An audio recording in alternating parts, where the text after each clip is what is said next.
Hi everyone, this is John Pepe from the CMS support team, and I'd like to welcome you to CMS 4.1. This is the second in a series of 3 videos covering the Assistance Simplification Enhancement. In this video, I'll be covering the improvements we've made in adding assistance and closing a case. Before we get started, I'd like to make a couple of important points. One, once CMS 4.1 is implemented, all of your current open cases will use the current 4.0 workflow. Only new cases after CMS 4.1 is implemented will use the new conference visit flow. 2, we have changed the requirement in closing the case from waiting until the treasurer has acted on your request to any time after you have completed entering all of your assistance. I'll talk more about this when we get into the demo of adding assistance, which we will do right now. So let's get started. Let me share my screen. And what I brought up here is we're in the conference visit flow. I've made that point a couple of times. We've renamed this flow to conference visit. I'm starting on the assistance tab because I want to make the point again that we really didn't change much from assistance forward. The only thing we changed was that we renamed the prepare tab to pre-visit, and then we eliminated the visit tab, and we took the visit type and the visit date from the visit tab and we moved it underneath the pre-visit tab. But we've made absolutely no changes to the client, household, situation, and really the assistance as you see it right now. You still have your 4 assistance type buttons, but the fun stuff is behind these buttons that we'll get into. The primary goal of CMS 4.1 was to make the conference visit flow intuitive, fast, simple, and flexible for you, the caseworker. I hope we've done that. So let me get into it and let me demonstrate to you some of the changes that we've made. We'll start with add check request. When I click on it, what you'll see is one screen where you can enter in all your check request information. As you know, in the current system 4.0, you needed to go to 3 screens to accomplish that task. We've consolidated all that information all on one screen. So now all you got to do is choose your category, choose your resource. I'm going to make this approval. The amount,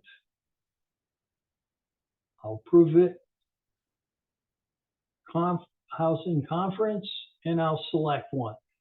And that's it. That's how fast it is. Why? Because it's all on one screen. And you can go vertically down the page, unless you use these fields over here for the account number and put information in other. Now here's another change. When I click submit, this is a check request going to a treasurer. When I click submit, that request just went to the treasurer. And when it comes back, I'll explain the difference here between 4.1 and 4.0. In 4.0, you had a very annoying tab. It was the check pledge tab. So when you submitted a check request, it said not submitted. You had to advance to that annoying tab for it to really get submitted to the treasurer. You don't have to do that any longer. When you click submit, it submitted that transaction directly to the treasurer. So that is a huge change. You will not see that check pledge tab. We've eliminated that completely.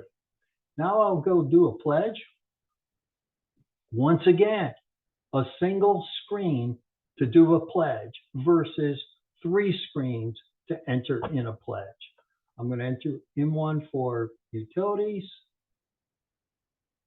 electric, put in an amount.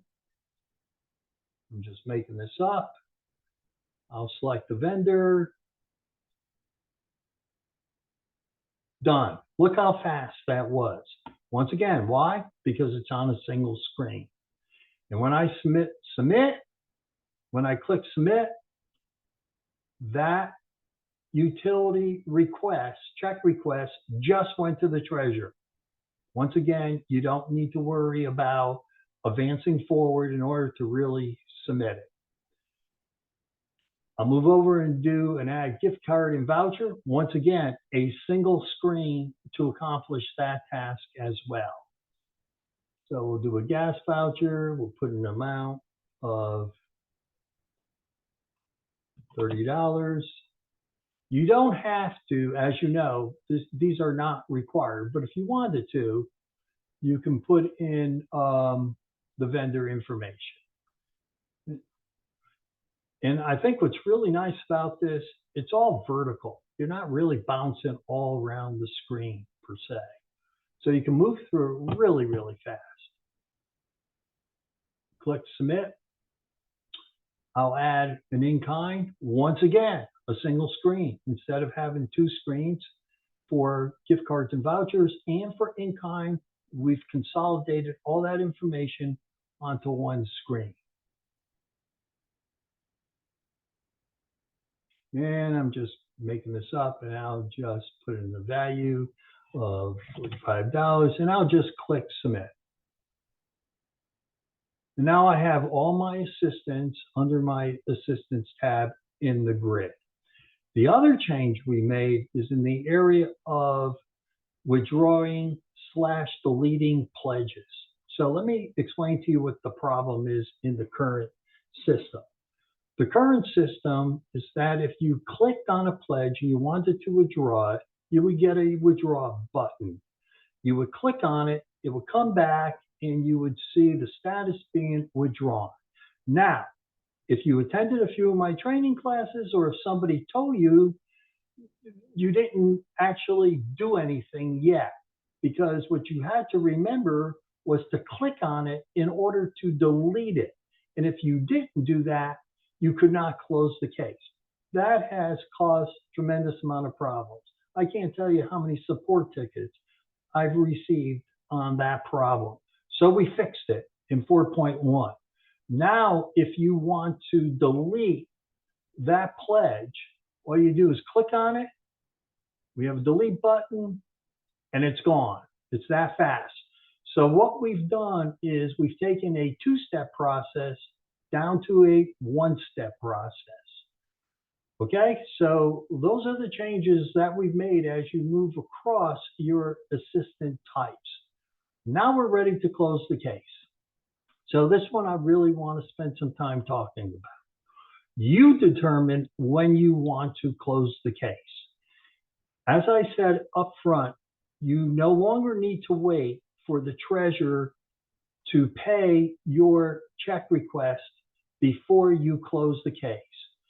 After you've completed entering all of your assistants, you can now close your case.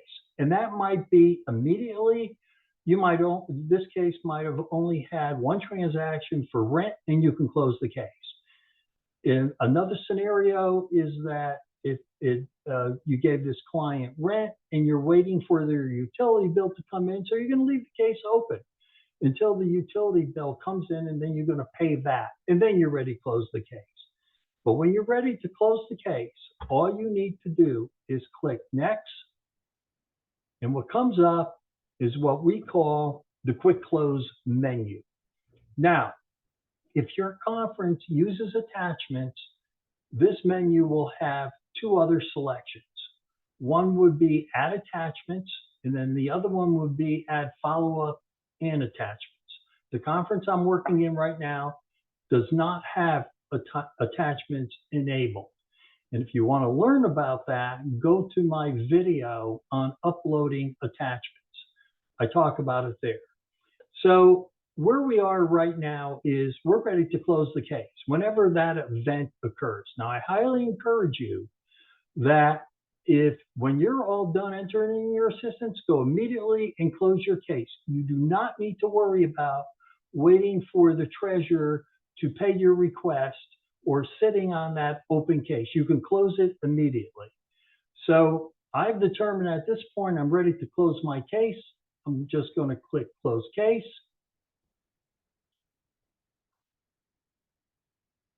What comes up is the close case tab.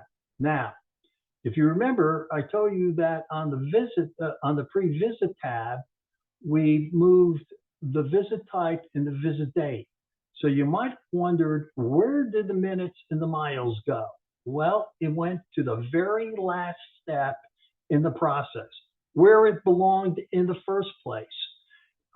We all agree that it was too premature to ask how many miles I went and how much time I spent on this case that soon in the process. So we moved it to the very end. So you enter in your minutes, you enter in your miles, you click close case, case is closed. That's how fast it is to close a case now. Pretty neat. Okay, so one more case I want to show you to demonstrate the follow-up. So here's the case where we were pretty much like we were on the other one. We're ready to close the case. And this time I'm going to close it with follow-up. We have made follow-up and attachments optional because we realize that not all conferences and not all cases require attachments and follow-ups. So why should we require you, the caseworker, to pass through those tabs if you don't have any follow-up information to enter or any attachments to upload? So we've made them optional, and that's why you will see them on this quick close menu. Once again, this does not reflect attachments. The uploading attachment video does.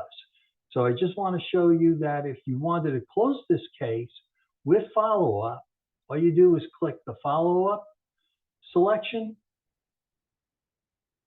The follow-up tab opens up, and the change here is date is not required. So even if you made a mistake here and you really didn't mean to select follow-up, all you got to do is hit next. Nothing's going to stop you because nothing is required here. Then, of course, you just enter in your text.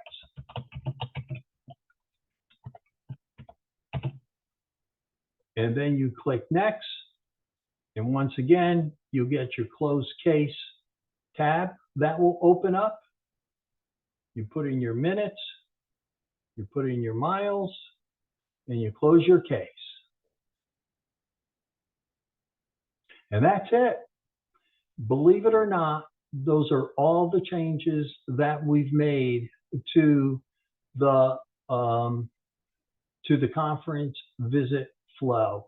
And that, what I just demonstrated, was the assistant simplification enhancements we made. I really hope you like them. And if you have any questions, feel free to submit a support ticket. Take care.